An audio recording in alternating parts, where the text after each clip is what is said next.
Olá, sejam muito bem-vindos a mais um Convite ao Pensar. Meu nome é Bruno Figueiredo, começa o nosso 23º episódio com a seguinte reflexão. Quando você escuta uma música, e geralmente você pensa como é que essa música foi feita ou foi criada, você imagina ali o cara compondo, escrevendo a música, ou às vezes tocando um instrumento, mas e depois que acontece essa composição?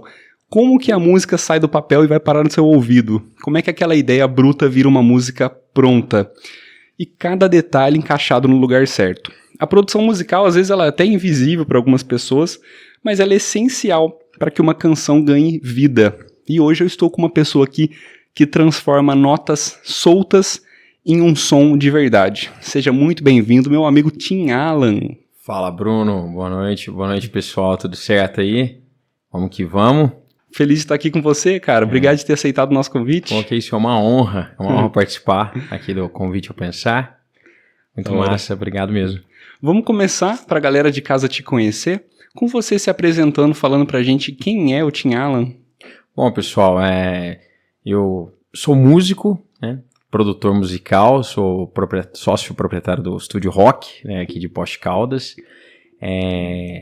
Sou guitarrista, né, faz mais de 25 anos, na verdade acho que eu tô beirando 30 anos já que eu toco guitarra, toquei em várias bandas na região, a de maior destaque foi o Lot Loreen, né, toquei por 15 anos, de 2007 a 2022, sou guitarrista da banda Minduim atualmente, que é uma banda muito massa aqui da região, sou pai de 4 filhos, né, marido da Cíntia, pai da Ana Júlia, do Miguel, da Malu e da Madalena.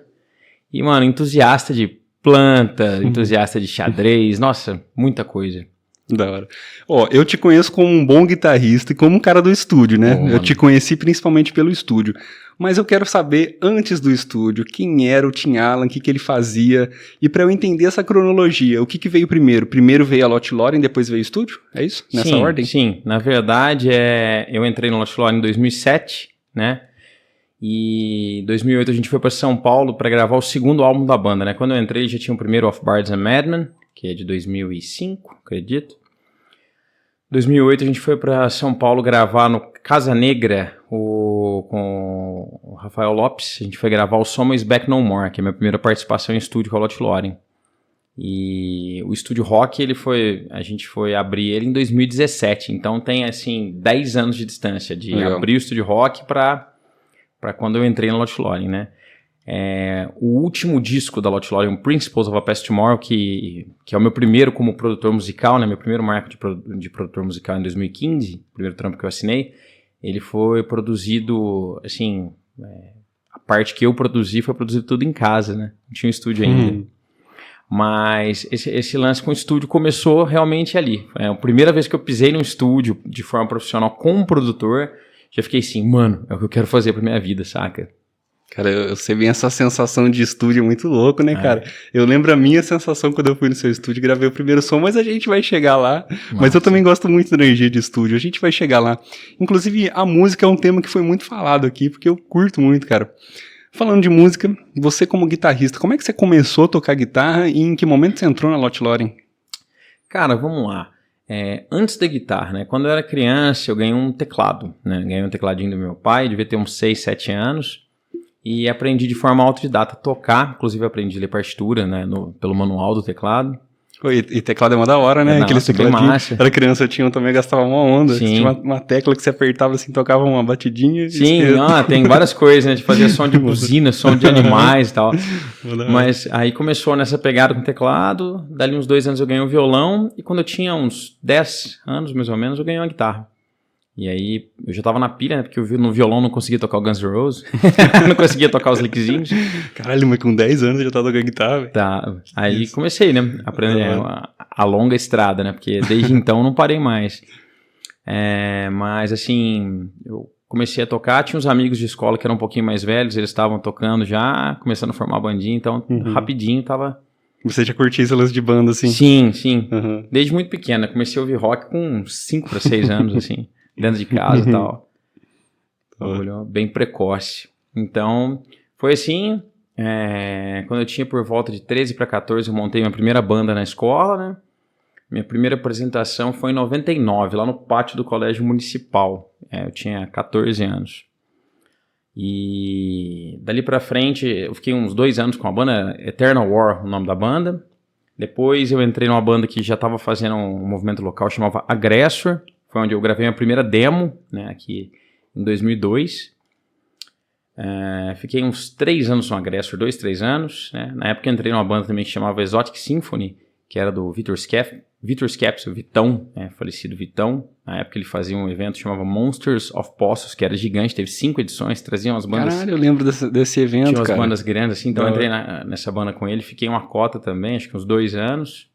Montei minha própria banda, Human, segui por uns 2 anos também, até entrar com o Lot Lorem. Aí quando eu entrei no Lot Lorem, o trampo com o Human deu uma desacelerada, e no Lot Lorem eu fiquei por 15 anos. Mas nesse meio tempo a gente fazia cover de um monte de banda, fez cover de Slayer, Pantera, Metallica, Iron Maiden, saca? Todo rolê que o pessoal falava, vamos montar uma banda de Children of Bodom cover, vamos. Montava e ia tocar, saca? Era sempre assim. Da hora.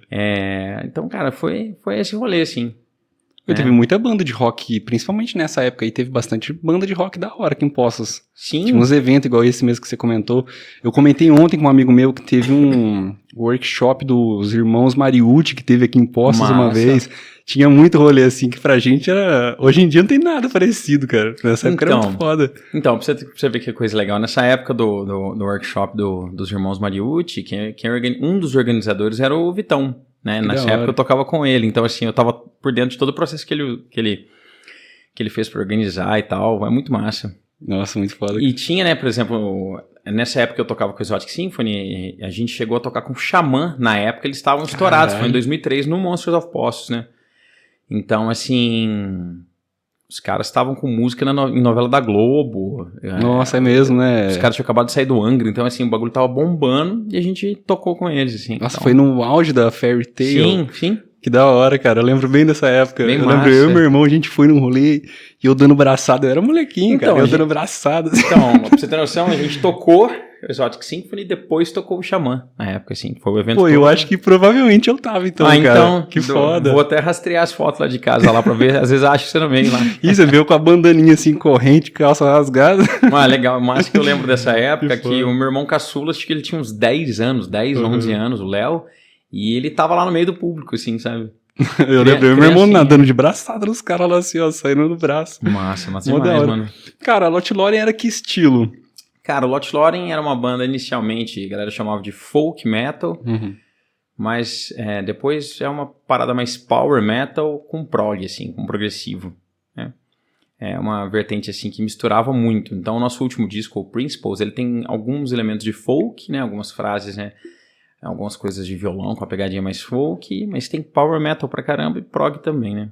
Vai mais na linha do prog. Era mais de um guitarrista? Né? Era eu e o Leco. O Leco é o fundador da banda. Da hora. O Leco veio de Machado com o Lot Lorem pra cá, né? Porque o Lot Lorem surgiu como Neverland e Machado, lá em 2002. Ah, legal.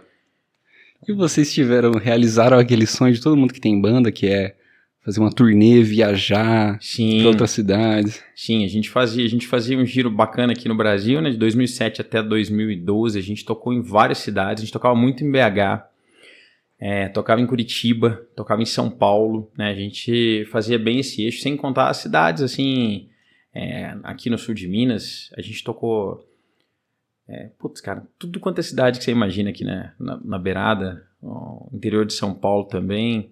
A gente chegou aí até em Ascurras, onde que é? Santa Catarina, acho que é isso. Fomos em Cataguases, aqui em BH, aqui perto de BH. Acredito que seja perto, né? Mas é mais pro norte de Minas Gerais. Ali. Mas rodou bastante, então. Rodamos bastante. No Brasil, sim. E aí, em 2013, a gente fez uma tour na Europa. A gente lançou o nosso terceiro disco, que é o Raven Soul Society, né? E fizemos uma tour de 30 dias no leste europeu. Tocamos na Grécia... Na Grécia, Romênia, Macedônia, Itália, Bulgária e Hungria. A gente passou por esses 7 países tocando lá. Foi até que ano? Foi em 2013, foi em abril de 2013, abril, maio. Cara, então você chegou a meio que ver o processo do rock se distanciando aos poucos no gosto, pelo menos o mais popular que eu posso dizer. Porque eu lembro que teve um auge, principalmente nessa época que a gente tava falando do Xamã e tal. E aí depois... o cenário muda, né, naturalmente.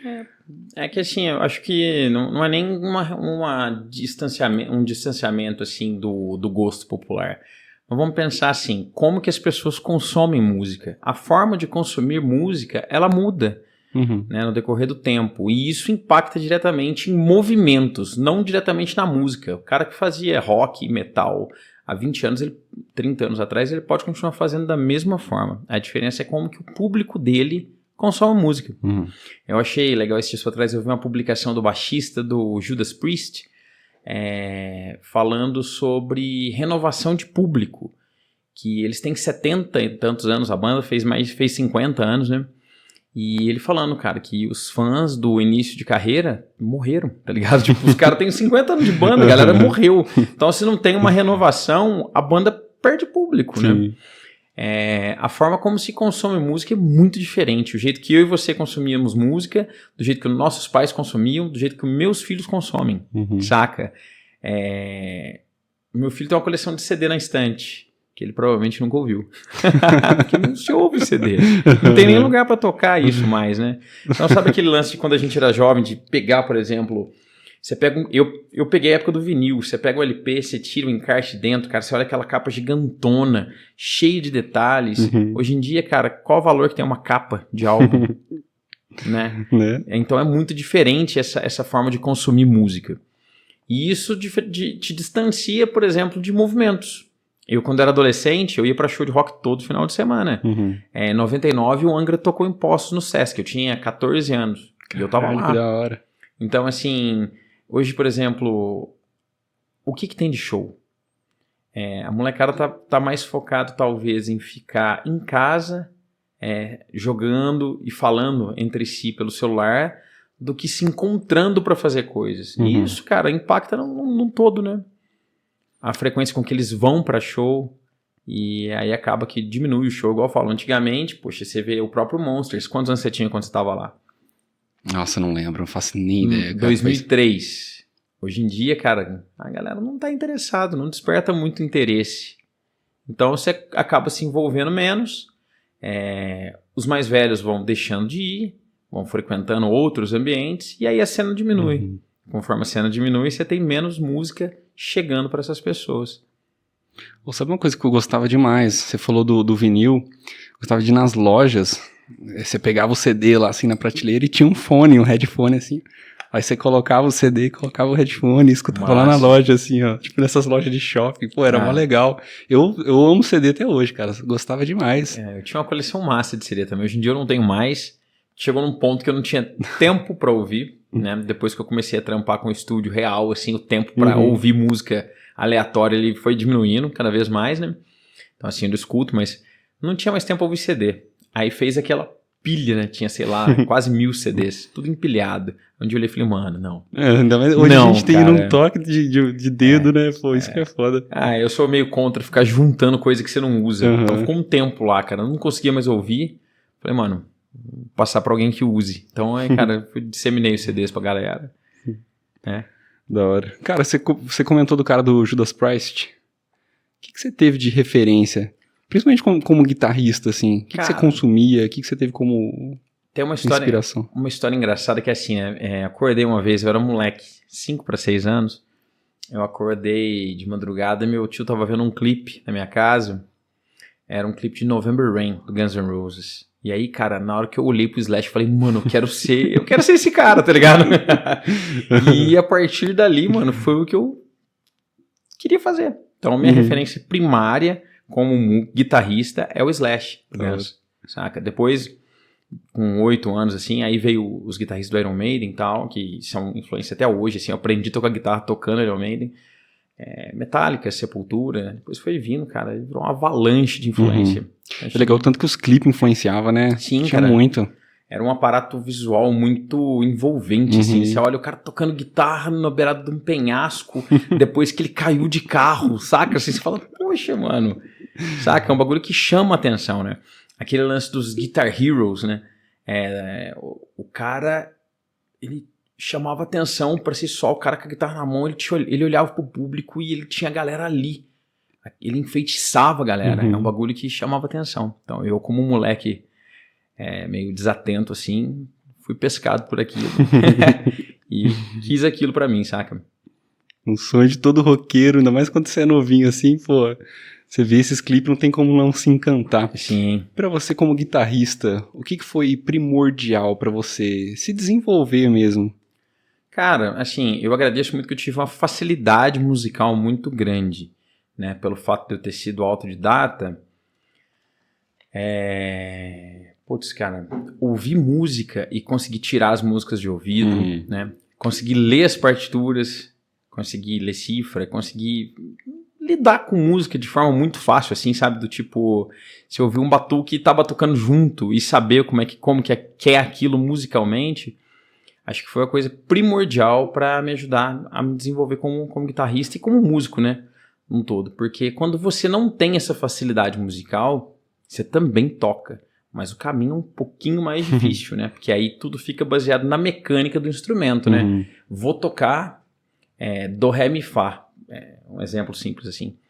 Pro cara que é musical, ele já tá do, ré, mi, fá, fá, fá, fá. O cara já acha as notinhas ali, 2 palitos ele tá tocando. O cara que não tem essa musicalidade, ele tem que entender a mecânica, a digitação, as cordas para conseguir tocar a melodia do Dó, Ré, Mi, Fá. Você lembra qual foi o primeiro som que você tirou? Eu, na minha cabeça, eu tenho perfeitamente as músicas que eu tirei de primeiro, assim. Cara, a primeira coisa que eu queria, assim, que eu tentei tocar foi de Sweet Child O' Mine do Guns, né, o lickzinho. Mas, cara, eu tocava algumas coisas do Led Zeppelin, tocava uns Iron Maidens, assim, saca? Fear of the Dark, essas coisas assim. Eram as primeiras, assim. Caralho. Tinha uma música que chamava Virus, do Best of the Beast, do Iron Maiden. Essa música acho que foi a primeira que eu toquei de cabo a rabo, assim.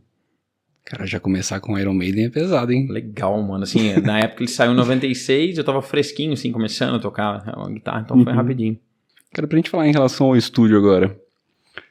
Eu tinha uma música muito confusa na minha mente, que eu tinha escrito um dia no meu quarto, ouvindo um beat. E eu não sei como que eu fui parar no Estúdio Rock, cara. Eu simplesmente não lembro. Só que eu lembro que eu cheguei lá com uma música bem confusa e você ajudou a desembaraçar aquele fio enroscado. Eu queria saber pra você se... Isso acontece com frequência de chegar uma pessoa lá e falar assim, ó, eu tenho um som aqui. Eu lembro da sua cara, você olhando assim, pensando assim, vai lá, manda aí, deixa eu ver. Mano, é um bagulho muito louco, porque sim, cara, acontece com muita frequência. O pessoal às vezes olha pra um estúdio, olha pra um produtor musical e acha que ele lida apenas com músicos profissionais. E não, cara. A galera do nada chega lá e fala, cara, tem uma música. Pô, eu tenho algumas composições. E aí você olha a pessoa e fala, mano, parece que eu conheço a pessoa faz 20 anos, nem sabia que a pessoa cantava, a pessoa solta a voz e fica assim, putz, o que você tava fazendo no quarto, mano? Bora cantar, saca? Então é bem comum, cara, a galera chegar do nada assim, se olhar pra pessoa e falar, mano, o que vem por aí? E ser surpreendido positivamente, saca? Porque é o caso do teu trampo, por exemplo. A gente fez 4 faixas, né? E depois mais uma atualmente agora. Foi mesmo, né? 4 rap e um... Não sei o que. E a última acústica. Uma acústica. Acústica, pô. É mesmo, 5 faixas. 5 faixas. faixas. A gente tava até comentando agora, final de 2018. Final de 2018 pra cá. 18 pra 19. Massa. Tem as datas, né? Se você ouve, você sempre fala no final. E é massa, assim, porque é um bagulho muito louco, né? Esses dias eu saí com a minha esposa, a gente foi pra acho que a gente tava indo pra São Tomé das Letras. Foi no comecinho do ano, tipo dia 2. E tava só eu e ela, aí a gente ficou offline. E... Putz, mano, olhei no meu celular e falei, cara, só tem a playlist do meu filho que tá baixada aqui. Mano, só dá lixeira no mic. Que da hora, fala várias outras coisas, assim, que ele escuta. Desde Iron Maiden, Kamaitachi, essas coisas assim. Mas rola direto, bicho. Rola todas as faixas lá. Eu lembro que você chegou aqui e você falou assim, aquela ali que é Shakira. Ah, então é porque você fala, mano. Eu lembro quando você falou, o que é Shakira, mano? Do nada meti Shakira na música. Falou, o que é Shakira? Foi a minha gata. Então, massa, mano. Mas rolou esse lance, né? Sempre rola da galera chegar do nada, assim, porque não é só músicos profissionais que procuram estúdio. Muitas vezes, cara, as pessoas já têm uma desenvoltura de entender que ele tem uma música em casa, mesmo que ele não viva de música, mas ele tem uma música, e um profissional do áudio, um produtor musical, vai ajudar ele a conseguir transformar essa ideia em música, né? Porque isso é uma coisa importante. Você tem uma música, às vezes um esboço de uma música, às vezes um pedaço de uma música que você criou com o seu violão lá no quarto. Quando você entrega esse trabalho na mão de um produtor, o produtor vai fazer o quê? Ele vai ajudar você a finalizar a obra. Né? Ele vai te explicar algumas coisas, às vezes, que você, como compositor, não fica atento ao trabalho, né? Porque o cara que compõe, ele cria, ele pega uma ideia da cabeça dele e transforma aquilo em melodia, em harmonia, né? O produtor é o cara que lapida, né? Eu falei isso para um cara essa semana, né?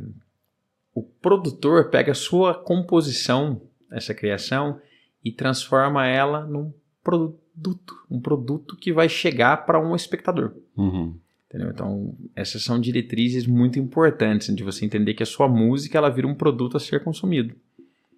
E como vai ser esse produto? Depende. Você, como compositor, vai direcionar esse produto para um público X. Eu sempre comparo, às vezes, por exemplo, com um shampoo. Você pode ter um ótimo shampoo dentro de um frasco 0 a ver, que não comunica. Então, às vezes, aquele shampoo não vai chegar no público desejado. Porque, às vezes, ele não tem uma marca ou ele não está numa loja. Entendeu? A música é a mesma coisa. Eu vou fazer um rap. Legal. Como que você vai comunicar esse rap com o público desse rap? Né? Como que você vai entregar essa música, fazer essa música chegar? Então, isso é importante. São etapas aí do processo de produção. Sabe? O cara leva uma música e ele fala assim, cara, eu quero uma música pop. Pô, legal, uma música pop, tá. Então, cara, isso a gente vai ter que fazer dessa forma. Ah, não, mas então eu quero ela mais pra um lado folk. Legal, bicho, então a gente vai manter ela assim, fazer dobras assim, sabe? Vai ter que ter uma paciência, hein? Na verdade... É muito detalhe, cara. Sim, são detalhes, mas é que, assim, mais do que a paciência com relação à parte musical, eu costumo falar pro pessoal que lidar com a música do músico é a melhor parte. Lidar com o ego é a pior. Né? Porque é um papel difícil que você tem, hein? Sim, exato. Botar o dedo ali na ferida. É porque, às vezes, quando você tem que explicar pro cara que quando eu falo do teu Fá sustenido, eu não tô falando da sua mãe, cara. Eu tô falando de uma notinha e não é que você fez ela mal feita. Eu tô te explicando que ela não contribui tão bem pra tua obra.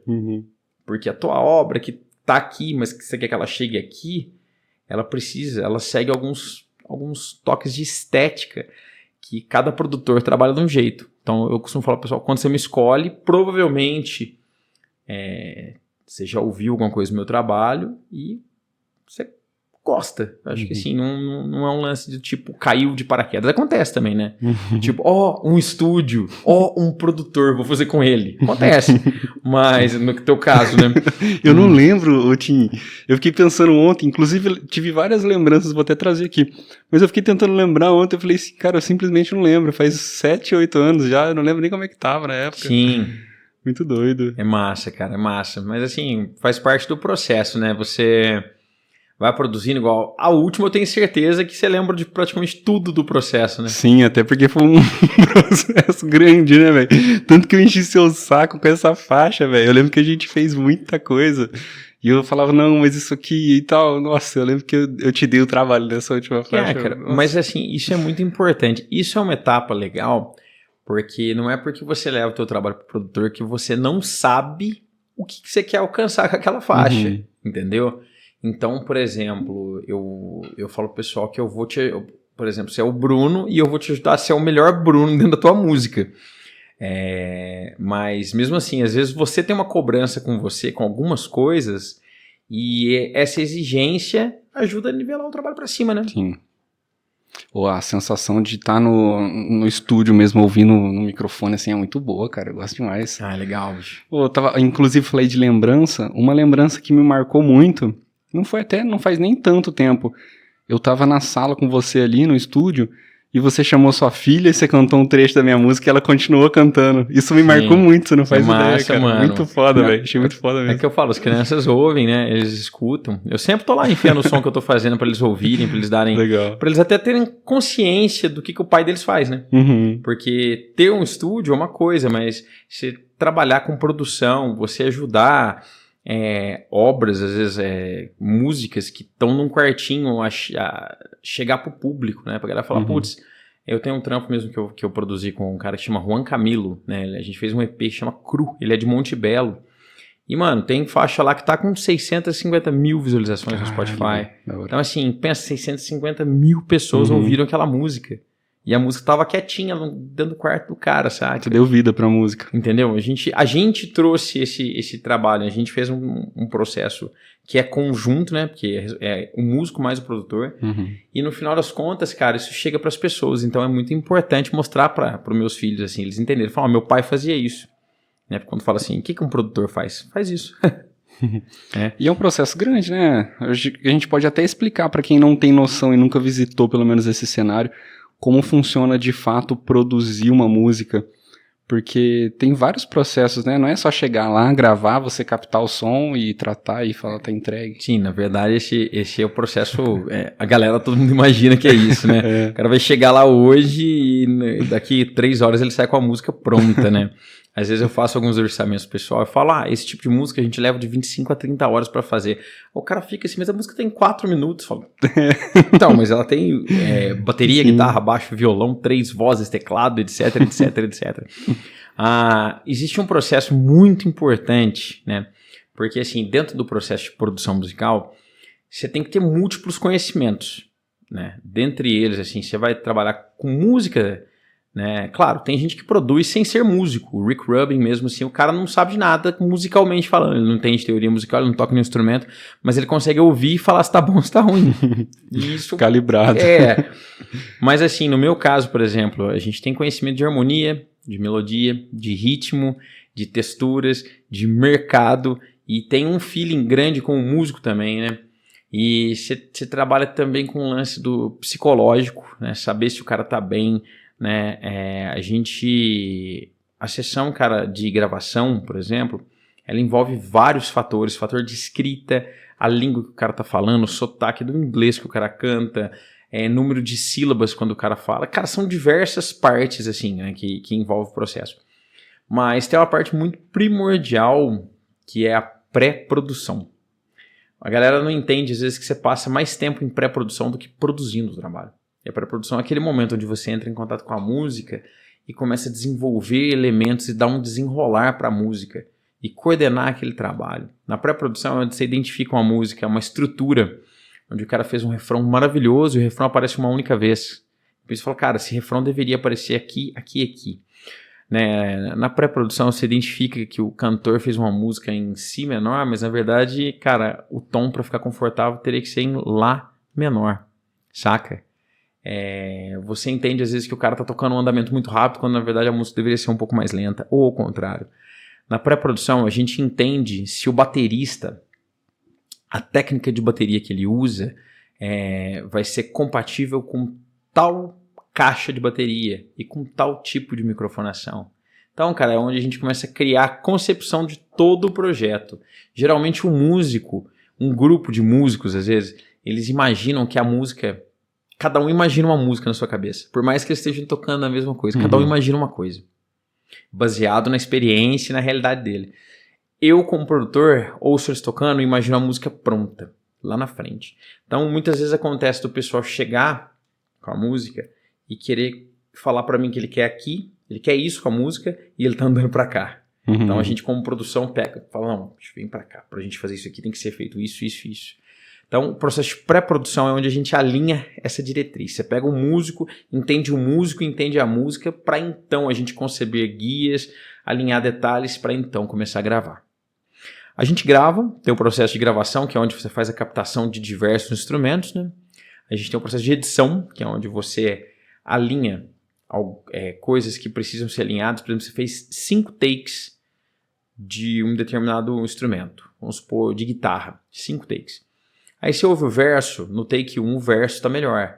No take 2, o refrão está melhor. Então eu vou usar o verso do take 1 com o refrão do take 2. Entendeu? Às vezes tem um trechinho, a gente fala isso da voz, às vezes tem um trechinho de voz que ficou melhor interpretado no take A. E no take B o outro trechinho é melhor. Então você faz a edição, você usa mesclas de trilhas, né? Arrasta um pouquinho para cá, faz a limpeza. Então esse é o processo de edição. Depois a gente vai para o processo de mixagem, que é onde você vai balancear os volumes, e depois de tudo balanceado, já com os efeitos no lugar, tem a masterização. Trabalho esse que eu tenho um parceiro muito bom, Thiago Kamura, se você estiver vendo aí o episódio, um abração aí. Ele é de São Paulo, né? Ele trabalha no mercado faz muito tempo, então a maior parte dos meus trabalhos onde eu sou o produtor, ele faz mix e master. Porque chega num ponto na hora de mixar que eu já tô, tipo assim, não é saturado, mas eu já conheço o trabalho de cabo a rabo, eu sei todo o andamento, sei tudo que o cara canta, de todos os instrumentos. Aí, mano, é muito bom você poder entregar, falar, mano, eu quero isso, isso, isso. Você entrega pra uma outra pessoa, ela vai e finaliza pra você, sabe? Legal. Então, são um lance. Mas são os processos de gravação e produção no estúdio, são esses. É bem minucioso, né? É minucioso. Se você pula pré-produção, você tá chegando no fim da gravação, na hora de mixar, e o pessoal às vezes está descontente com algo que na verdade eles queriam que fosse diferente porque não foi alinhado no processo de pré-produção, sabe? E o processo em si, geral, é muito gostoso de fazer, né? Sim. Pro músico é bem legal também, cara. Pra mim foi uma experiência que, nossa, me amadureceu demais. Digo musicalmente mesmo, cara. Em todas as faixas, porque a gente teve várias, foram 5, né? Foram experiências completamente diferentes. Sim. Em cada uma você me deu um direcionamento, um toque, uma oportunidade que você viu, um ajuste que você falou, pô, isso aqui muda isso, muda aquilo. Sim. E é uma mentalidade que, cara, a gente que tá fazendo ali só no cru mesmo não ia imaginar, não ia enxergar. E olha que coisa engraçada, vamos falar das 4 mais rap que você fez. Se você pega a primeira, né, e vai chegando até a última, você vê como a tua musicalidade, como que ela muda, né? A primeira, ela tem arranjos mais rebuscados, ela tem mais dobra, ela tem mais efeito. Você chega na última, cara, ela não tem quase nada de dobra, quase nada de efeito. Ela tem um refrão muito marcante. Então, assim, é bacana você ver como que ela vai... Como é que a tua própria forma de compor, ela vai evoluindo mediante a produção. Né, no Lot Loren, eu fui produzido pelo Rafael Lopes, lá do Casa Negra, em São Paulo. Ele foi uma grande influência e trabalhando com ele eu vi o tanto que o trabalho do produtor ele é importante para te amadurecer como músico. Você entra em estúdio com uma coisa, você começa a aprender com o produtor, você sai de lá com outra bagagem. Aí quando você volta para outro trampo, você já evoluiu mais. Aí o cara te empurra mais e aí você sai de lá melhor. Então, cara, é uma cadeia assim, cara. Trabalhar em estúdio com produção é massa por conta disso. Mas você gravar e se ouvir é muito estranho, né? Porque você cara. estranhava muito. Mas eu tenho uma lembrança muito boa da primeira. Eu lembro que a gente ficou horas ali até tarde. Eu lembro de ter saído lá com uma guia. Você falou, não, vai escutando e tal. Eu saí tardão de lá, cara. Aí eu tinha um headphone assim, tava indo embora a pé. Eu coloquei, comecei a ir na Assis ali, escutando a faixa assim, tipo, no talo. Aí um cara me parou pra pedir dinheiro assim, falou, irmão, não sei o que e tal. Aí eu tirei o fone assim. E ele falou assim, tá ouvindo um rapzão aí e tal. Eu falei, mano, escuta aqui. Tirei e botei na cabeça dele assim, ó. Aí ele ficou assim, falou, nossa, que sonzeira, velho, que da hora. Eu fiquei mó feliz, velho. Eu não falei nada, mas eu fiquei mó feliz. Depois fui embora sorrindo pra casa, ouvindo meu próprio som com uma sensação tão da hora, cara. Pô, que massa. É muito foda. Mas ao mesmo tempo, é estranho se ouvir. Eu imagino que, assim, deve ser um pouco frustrante às vezes, esse lance da expectativa. Além da expectativa do lançamento em si, como que você faz pra lidar com essa expectativa do cara que tá... Eu acho que chega lá já no hype, assim, falando, não, vamos gravar, e na hora que ele grava, ele percebe que não era bem aquilo que ele tava imaginando. Como que você lida com isso? Cara, acontece muito do pessoal não conhecer a própria voz, né? Tipo, o cara você se ouvindo, você falando, e você ouvindo sua voz gravada, são duas vozes diferentes, porque você tem toda a tua acústica, projeção corporal, que não existe quando você tá se ouvindo através de um alto-falante, né? E muitas pessoas, elas estranham isso num primeiro momento, assim. Aí você tem que explicar pra pessoa que a voz dela é daquele jeito, né? E acontece mais em casos com gente que é amador, assim, né? Não amador, mas é um cara que não trabalha, não lida com música no cotidiano. O cara não tá no palco toda semana. Então, assim, esse pessoal que vive na estrada, cantando, ele já conhece a própria voz fora do corpo, né? Então é mais tranquilo. Mas rola muito... O cara ouvir uma voz na internet e querer que você traga aquilo pra voz dele. E aí você tem que explicar pro cara, falar, não, tua voz não tem nada a ver com essa voz.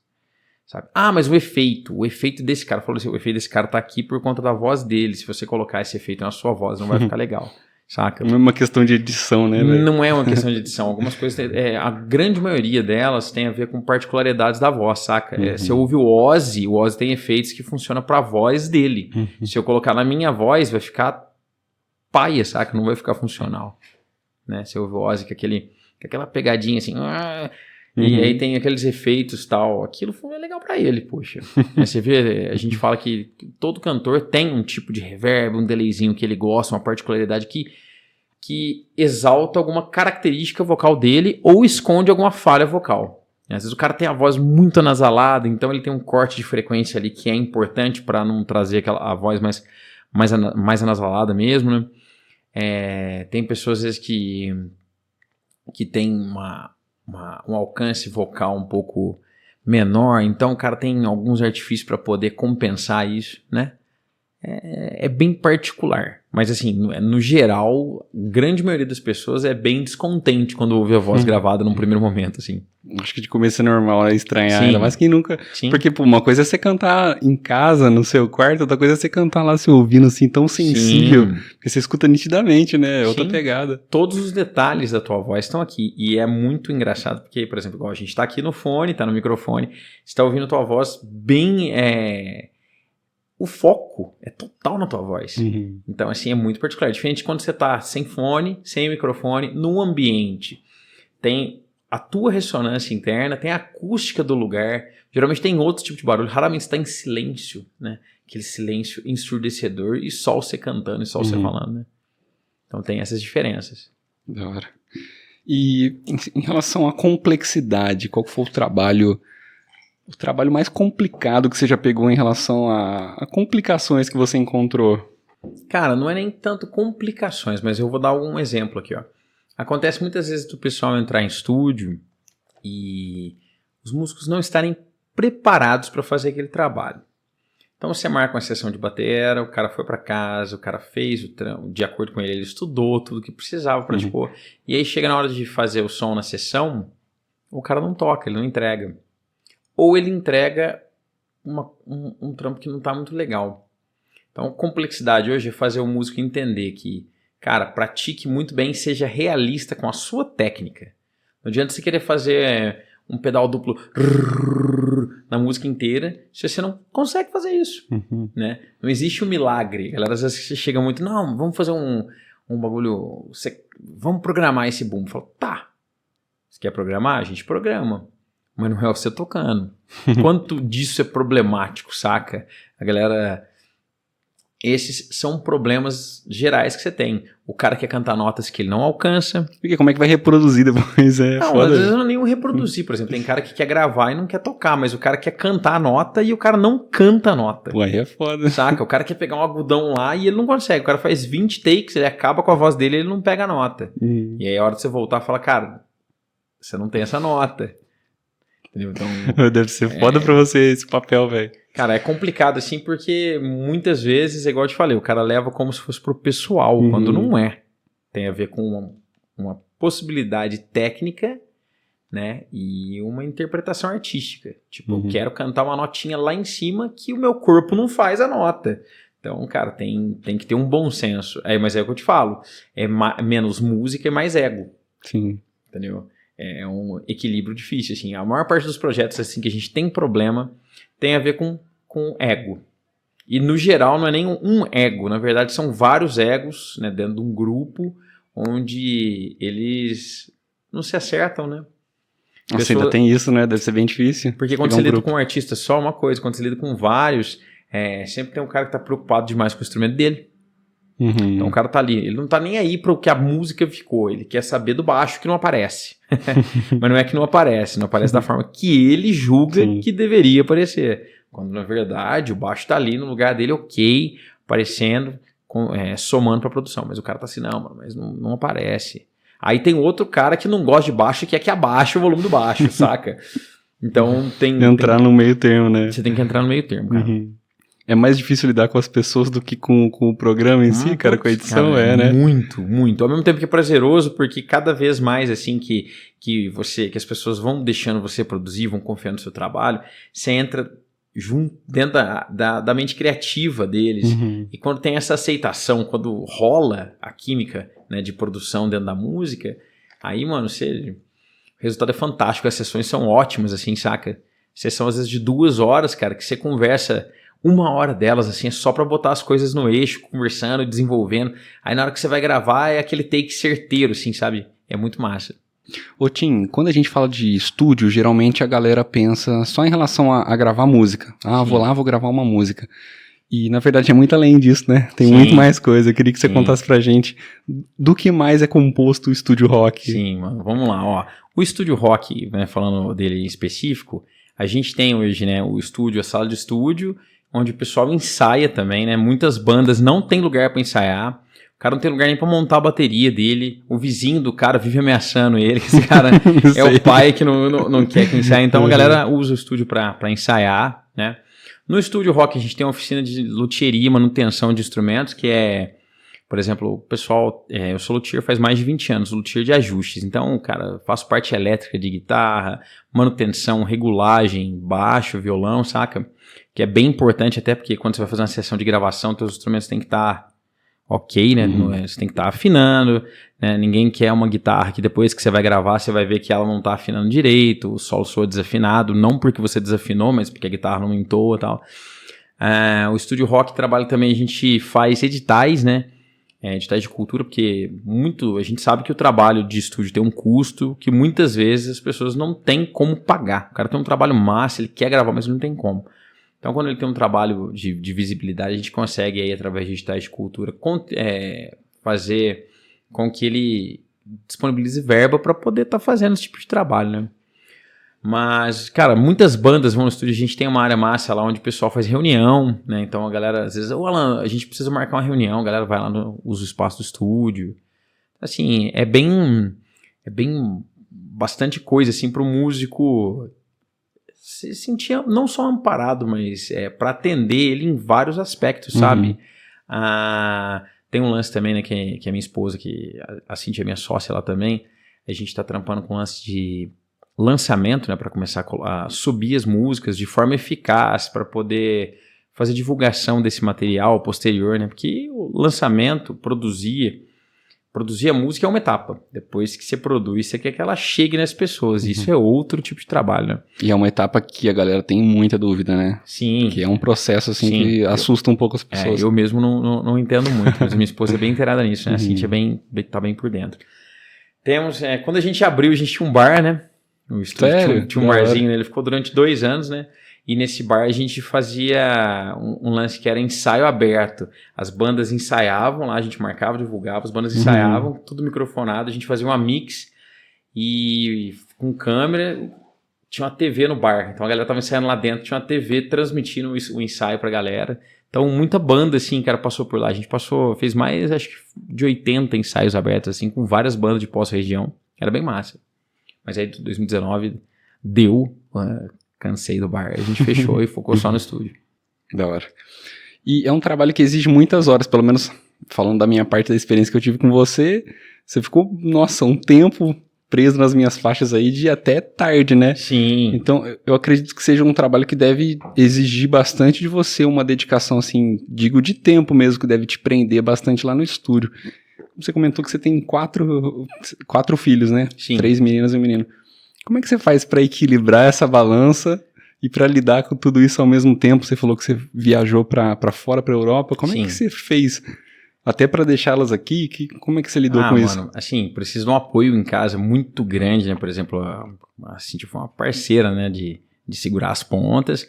Na época, né, a Ana Júlia morava com a minha sogra. Miguel tava com, deixa eu ver, 2013, 5 aninhos. A Malu tinha 5 para 6 meses. E a Madalena ainda não era nascida. Então, assim, complicado. Que eu saí daqui, tinha um bebê que mamava no peito, uma luzinha mamava no peito. Quando eu voltei, ela tava sentadinha no carrinho comendo frutinha já. Nossa. A saudade é imensa e tal. Né? Quando você vai fazer, por exemplo, esses vídeos, às vezes passar o final de semana fora, igual, vou tocar em Curitiba. Fiquei 3, 4 dias lá.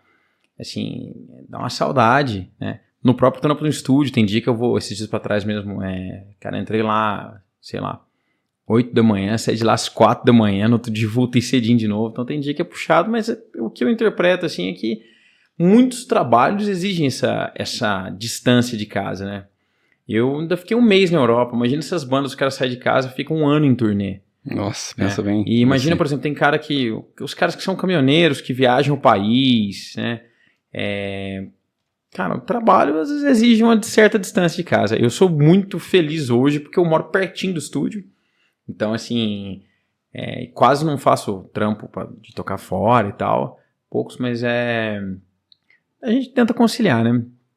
Tem que ter uma rede de apoio legal, porque não é todo lugar que você consegue que as crianças estejam juntos e tal. Eles têm a vida deles também, a rotina deles, então não é legal você ficar tirando todo mundo de casa o tempo todo, levando pra estrada, porque o momento do show, 2 horinhas de show, é muito legal, é massa, mas tem todo o resto e é bastante trampo, né? Passagem de som, e aí você vai pro lugar, você vai se alimentar, então assim, é uma rotina cansativa.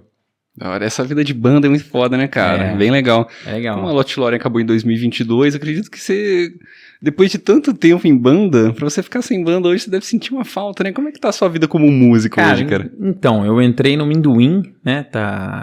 Inclusive, o nosso show de estreia daqui 3 dias, né? O show de estreia da formação nova. E eu tô bem empolgado, cara. Assim, eu fiquei esse tempo, desde que eu saí da Lot Loreen, eu fiz alguns trampos, assim, eu toquei com bandas as quais eu produzi. Fiz um som com o pessoal que tinha um Sabá cover, The Wizard. Fiz algumas participações com o New Democracy, com a Devils, eu fiz um show inteiro com eles.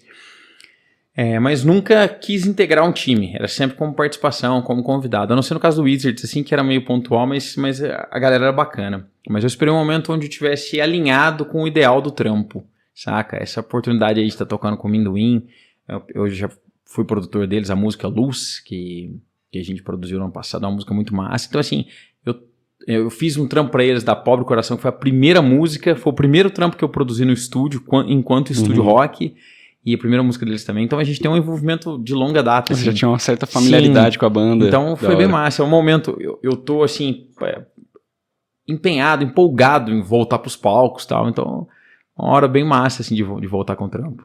Da hora, cara. Te desejo boa sorte. Vou lá assistir depois daqui a 3 dias? Sim. Que dia que é? Sábado? Vai ser sábado. E vai ser ali na praça. Vai ter o rolê na praça. Quando for ao ar vai ter passado já. A gente vai tocar na praça, no New York. Depois vai ter outro show. Vai ser massa. Vamos então para o nosso bloco de perguntas pensantes. Esse é o momento em que eu vou te fazer algumas perguntinhas aqui, começando pela seguinte. Ô, Tim, a gente até que é novo, né, velho? Eu me julgo jovem, apesar de estar fazendo 40 esse ano. Ah, para, você vai fazer 40? 40. Caralho. Pô, mas tá novo. Mano. Só que inevitavelmente estamos envelhecendo, né, cara? Não tem como, né? Não. Como é que você tá lidando em relação a isso? O que você sente quando a gente fala em relação a tá envelhecendo? Como é que você lida com isso? Cara, assim, é um misto de emoções, né? O que acontece? Hoje em dia, cara, eu vejo o envelhecimento, poder envelhecer com qualidade, como uma... Como é que eu vou dizer assim? Eu enxergo isso como uma dádiva, mano, saca? Uhum. A gente não vai ser jovem para sempre, porém, eu quero ser um velho, quando chegar na idade de ser um velho, assim, ser um velho saudável, cara, né? Há alguns anos não tinha muita preocupação com isso, mas assim, é um pouco tenso você olhar no espelho e de repente tá com metade dos cabelos brancos, de repente você vê a barba branqueando, de repente você olha umas marquinhas de expressão no rosto, você fica 2 noites sem dormir, você fica com a cara arrebentada uma semana. Foto antiga, velho. Você olha as fotos e fala, caralho. Mas, cara, tem um ponto muito importante nisso, né? Que esse ano eu faço 40. E esse ano também faz 3 anos que eu tô limpo, bicho. Sem bebida, sem droga, sem nada. E eu vou fazer 40, eu tô me sentindo visualmente e de disposição e de corpo melhor do que quando eu fiz 30. Eu tô entrando nos 40 melhor do que quando eu entrei nos 30, cara. Então, assim, isso é um apelo muito legal porque eu me sinto envelhecendo bem, entendeu? Nossa, desde que eu te conheci pra cá, você mudou demais, Tim. Pois bastante, velho. Acho que uns 30 quilos quase a menos. Mas em todos os sentidos, assim, cara. Dá pra ver, eu acompanho seu Insta, dá pra ver que você tá super ativo. Até te falei na hora que você chegou, eu falei que da hora, cara. Mó movimentação, fazendo várias coisas, assim. Tá se cuidando, vejo você lá na academia, muito foda isso, cara. Sim, é uma coisa, cara, assim, é uma mudança de vida mesmo, assim. Muitas vezes, cara, você só vive. Você tá ali fazendo coisas que você faz desde sempre, né? De repente, quando... Opa, peraí, cara, não dá pra viver assim, não. O que te deu essa virada aí, velho? O que foi esse soco? Tem um momento que você fala assim, não dá, velho. Na verdade, cara, assim... Bom, são várias coisas que aconteceram, assim, mas chegou um momento da minha vida onde eu tava perdendo a minha família, cara. Na verdade, assim, eu achei que já tinha perdido, saca? E... de repente eu olho pra mim mesmo e falo, cara, o que você tá fazendo, mano? O que você tá fazendo? Quem você tá se tornando, né? Existem momentos onde você, chapado, fora do ar, cara, faz coisas que você condena quando você tá sóbrio. E esse é um momento muito tenso, porque, vamos dizer assim, a sociedade passa um pouco de pano, né? Eu sou homem branco, hétero, né? A sociedade passa pano pra você o tempo todo. Você tá bebendo, mas você cuida dos filhos, você ajuda nas atividades de casa, você é um bom marido, você é um bom profissional. Então, cara, o fato de você beber 24 horas por dia é meio que jogado pra debaixo do tapete. Quase que normalizado, né? Quase que normalizado. E não, bicho, tá errado. Tá muito errado. Você prejudica muito o seu corpo, as pessoas à sua volta. Então chega em momentos assim onde de repente você olha, cara, e você tá perdendo tudo, né? E aí é uma hora de uma autoanálise. E de repente, poxa, cara, eu achava certo acordar de manhã, abrir uma lata de cerveja e passar o dia tomando 20 cervejas enquanto eu ia pro meu estúdio e eu via meus filhos e eu fazia o trampo. E na verdade eu não percebia o buraco que eu tinha entrado, saca? E é uma mudança que você mudou sua vida, cara. Mudou o caminho da sua vida. Mudou a trilha toda. Totalmente. Tanto que isso é importante pra você, né? Sim. Pra mim, pra minha família, né? Pras pessoas próximas. Demais. No geral mesmo. Sim. Mas é aquilo, eu olho pra frente e eu vejo um horizonte, né? Hoje. Outra cara, perspectiva. era um bagulho que era só no automático, cara. Então isso faz muita diferença na vida, assim, cara. Não sei se eu saí um pouco da pergunta, assim, mas... Não, pô. Mas esse é um lance. Da hora demais. Tem um pouco a ver com a segunda pergunta aqui, cara. Pô, massa. Se tem alguma coisa no passado que você olha e você falava assim, caralho, eu era desse jeito, velho. Eu fazia isso, velho. Aquele negócio que você olha e você fala, você se arrepende. Ou aquela vergonha ali que você sente assim, que você fala, nossa, cara, não é possível que eu fui desse jeito. Cara, eu toquei chapado 20 anos, mano, na minha vida. 20 anestesiado. Anestesiado. Eu pisei fofo, né, vamos dizer assim. Eu andava em nuvem o dia todo, todos os dias. Pra você é de boa falar sobre? É tranquilo? Sim. Você chegou a identificar do que você tava fugindo, velho? Se você tava, tipo, como uma fuga mesmo? Cara, na real... Uma autodestruição? Lá nos meus 9, 10 anos... Não era autodestruição. Não tinha esse nível de consciência. Eu não queria me destruir. Lá nos 9, 10 anos, quando eu decidi o que eu queria fazer da vida, né? Tocar guitarra, entrar num ônibus, ir com a banda tocar e passar o dia todo chapado, estilo rockstar, saca? Eu tinha 10 anos, cara. E eu tracei isso pra mim e eu vivi isso à risca. De repente, você tá lá com 37, quando eu parei de beber, e você olha pra trás e fala, mano, eu tô vivendo uma realidade que um moleque de 10 anos deu pra mim. Nossa, mas aí você teve esse choque, essa percepção. Sim, cara. Foda, velho. Sim. Você entende o mal que tá te fazendo, né? Cara, né, em geral, cara, assim, você começa a fazer escolhas que não são sábias, né? Várias delas, assim, e aí você começa a prejudicar a sua saúde, você começa a prejudicar os seus laços, né?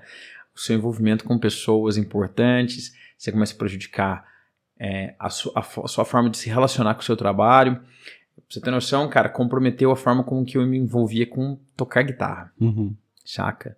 Que quando eu fiquei limpo, de repente eu tirei o pé, parei de tocar um pouco pra poder entender o quanto aquilo era importante pro Alan. Não pro Alan chapado, mas pro Alan de verdade, saca?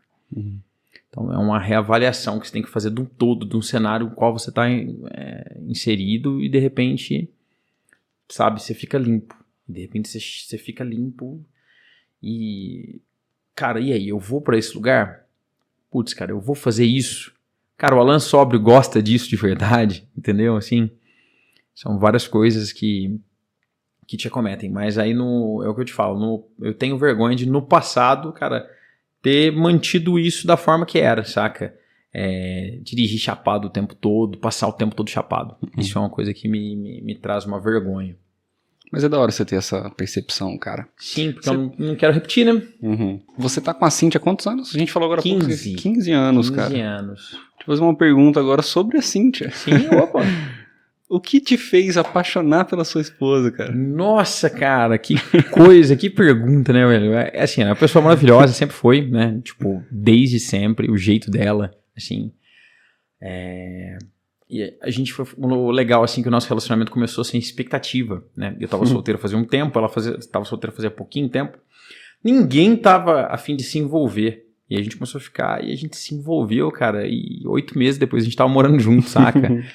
Mas o que me fez apaixonar, cara, acho que, assim, a princípio, a personalidade dela, assim, saca? Ela tem uma personalidade muito forte, assim, ela é muito firmeza, né? Uma pessoa maravilhosa, inteligente, divertida, então, são vários adjetivos, assim. Cara, tem coisas que acontecem na vida da gente que a gente pensa assim, cara, eu queria tanto que alguém lá atrás tivesse me avisado sobre isso, cara. O que você gostaria de avisar pra Ana Júlia, pro Miguel, pra Malu e pra Madalena, seus filhos? O que você gostaria de avisar? E eles deixaram assim, ó, quero deixar bem claro que já fica avisado. Cara, assim, algumas coisas, né? Do tipo, primeiro, drogas são perigosas, sabe? Por mais tentadoras que elas possam parecer, por mais legal e descolado que a pessoa que esteja te trazendo isso seja, elas são perigosas, elas podem custar sua vida. Sobre julgamentos alheios, sejam de verdade quem vocês quiserem ser, porque as pessoas vão olhar pra vocês com os olhos delas, vão pensar de vocês o que elas quiserem, por mais que você prove por A mais B sempre que é isso, as pessoas elas sempre pensam de você o que elas querem, portanto, não se importem com o ponto de vista das pessoas, sejam quem vocês quiserem ser e se preocupem com a felicidade de vocês sem pisar em ninguém, assim, saca? Acho que essas são as principais mensagens, assim. A gente tá no mundo pra ser feliz, saca? Então foque nisso e não na opinião alheia.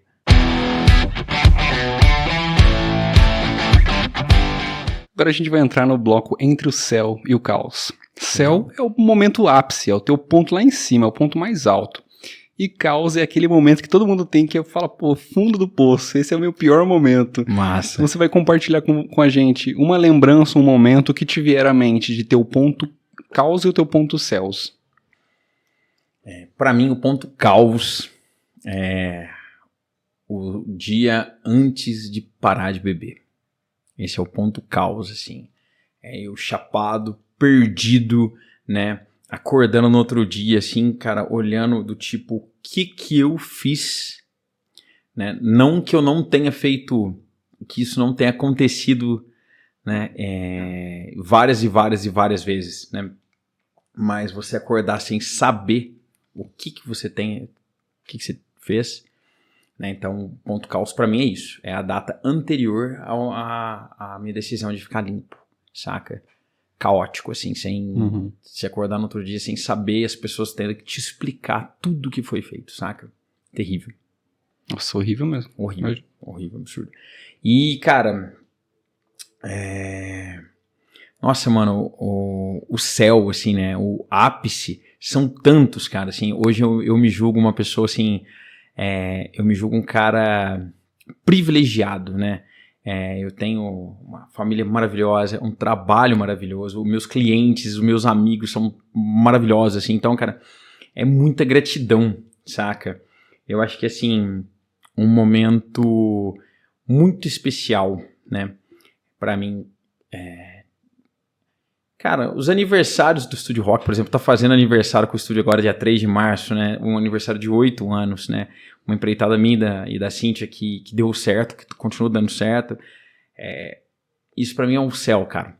Saca? Assim, da forma que tá sendo, assim, né? Que a gente consegue todo dia, né? Uma realidade brasileira, assim, de que todo dia é uma luta, mas é uma luta, sabe? A gente tem o nosso estúdio, a gente trabalha de acordo com o que a gente acredita. Isso é o céu, cara.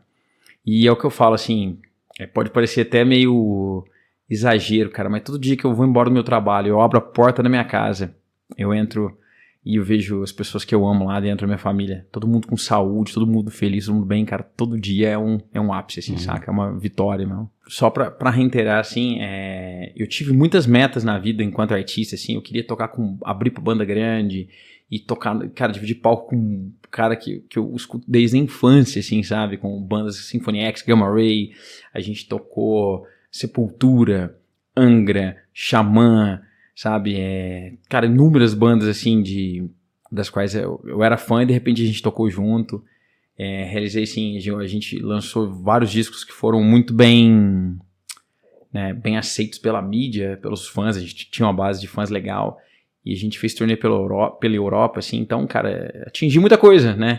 E enquanto produtor, ver as bandas, né? Ver os discos que eu produzo, as músicas que eu produzo chegando nos lugares, assim, as pessoas conseguindo conquistar, né? Conseguindo lançar seu material e ter um respaldo positivo sobre isso. Isso também, cara, são conquistas, assim, inigualáveis, saca? Bom, vamos agora para o nosso bloco final. Nosso bloco final é um momento em que você vai deixar algumas indicações e recomendações para a galera, começando por um hábito que você acredita que seja poderoso para a pessoa cultivar diariamente na vida dela. Cara, eu acredito que assim, ó, se existe algo que você gosta e você quer lidar com isso pela vida toda, igual eu com música, né, independente de qual faceta da música eu esteja envolvido, estude, cara. Estude muito. E estudar, cara, não tem a ver com fazer curso, com gastar grana e tal. Hoje em dia ainda tá mais fácil, porque você tem muito material na internet. Mas vá atrás de conhecimento, de fontes e pessoas confiáveis. E o principal, assim, que eu sempre falo pra galera, se você vê alguém que sabe, que entende do assunto e tá disposto a te passar informação, cara, absorva, sabe? Seja simpático e absorva. Os melhores professores assim, para a vida, né? São pessoas que estão do teu lado ali. Às vezes eles não são seus professores, mas eles têm coisa para te mostrar. Então, às vezes eu falo pro pessoal, por exemplo, se você quer viver de música, cara, leia música, compre música, escute música, fale com músicos, sabe? Entenda as facetas daquilo, né? Em qualquer área que você for fazer assim, dedique-se, sabe? É imprescindível você, sabe, durante uma fatia da sua vida, absorver bastante conhecimento e estar preparado para diversas situações, sabe?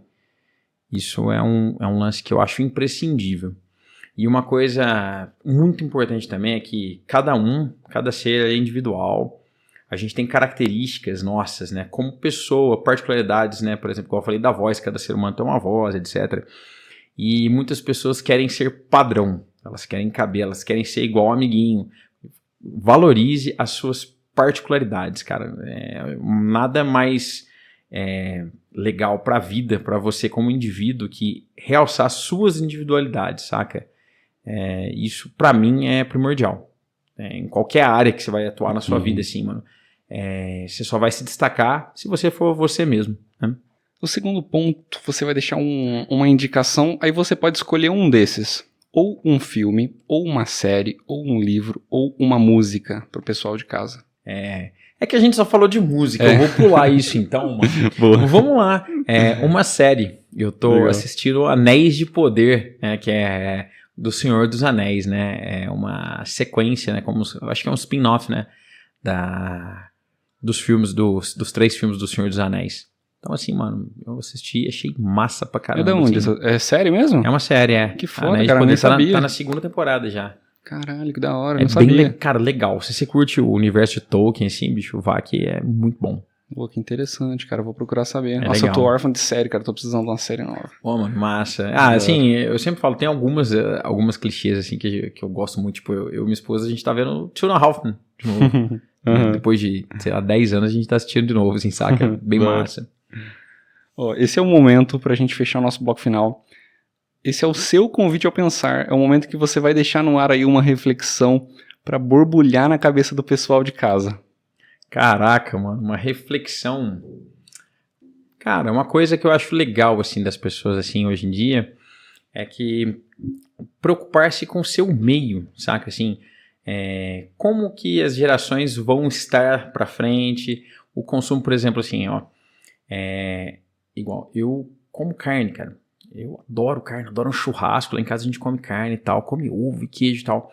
Aí, cara, quando você começa a descobrir como que funciona, né, a indústria da carne, o quão prejudicial é para todo mundo gerar a quantidade de carne que o mundo consome hoje em dia, tanto que é tóxico.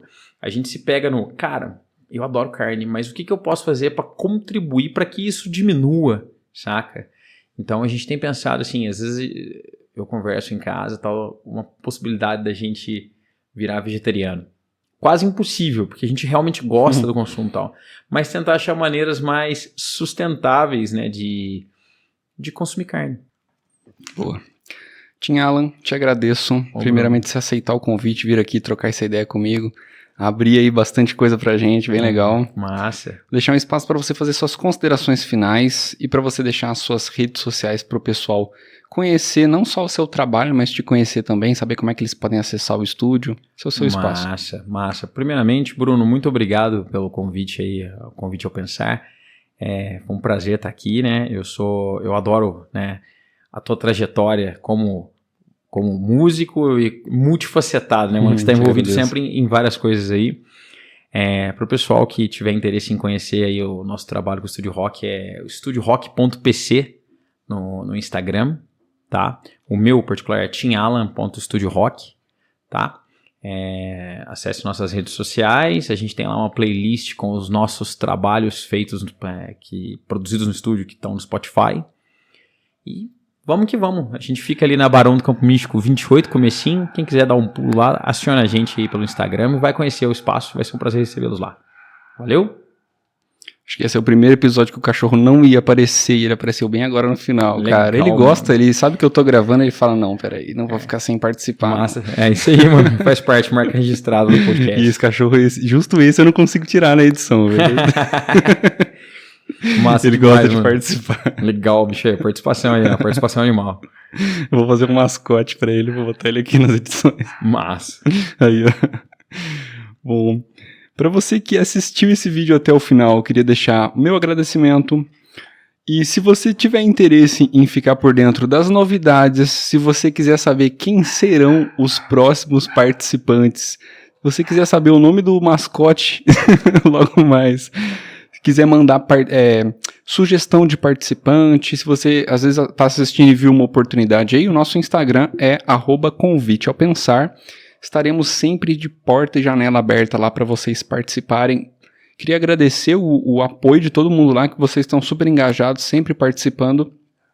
Se você assistiu esse vídeo até o final, muito obrigado e até a próxima. Valeu!